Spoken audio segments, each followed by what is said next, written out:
കോഴിക്കോട് പന്തീരങ്കാവ് ഗാർഹിക പീഡന കേസിൽ മുഖ്യപ്രതി രാഹുലിനെ വിദേശത്തേക്ക് കടക്കാൻ സഹായിച്ച പോലീസ് ഉദ്യോഗസ്ഥനെതിരെ നടപടി. Senior civil police officer Sharath ലാലിനെയാണ് സസ്പെൻഡ് ചെയ്തത്. അതേസമയം പന്തീരങ്കാവിലെ വീട് കേന്ദ്രീകരിച്ചുള്ള അന്വേഷണത്തിൽ രാഹുലിന്റെ കാർ പോലീസ് കസ്റ്റഡിയിലെടുത്തു. പന്തീരങ്കാവ് ഗാർഹിക പീഡന കേസിൽ പ്രതി രാഹുലിനെ വിദേശത്തു നിന്ന് ഇന്ത്യയിലേക്ക് എത്തിക്കാനുള്ള ശ്രമങ്ങൾ ഊർജിതമായി നടക്കുന്നതിനിടെയാണ് പന്തീരങ്കാവ് പോലീസ് സ്റ്റേഷനിലെ ഉദ്യോഗസ്ഥൻ തന്നെ മുഖ്യപ്രതിക്ക് രാജ്യം വിടാൻ ഒത്താശ ചെയ്തത്.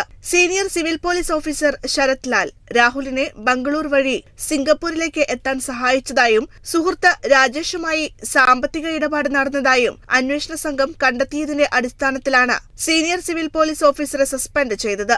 പരാതിയെ ആദ്യഘട്ടത്തിൽ പോലീസ് ലാഘവത്തോടെ കണ്ടെന്ന പെൺകുട്ടിയുടെ കുടുംബത്തിന്റെ ആരോപണങ്ങൾ ഇതോടെ സാധൂകരിക്കപ്പെടുകയാണ്. അതേസമയം പന്തീരങ്കാവിലെ പ്രതിയുടെ വീട് കേന്ദ്രീകരിച്ചുള്ള അന്വേഷണത്തിൽ രാഹുൽ ഉപയോഗിച്ചിരുന്ന കാറ് പോലീസ് കസ്റ്റഡിയിലെടുത്തു.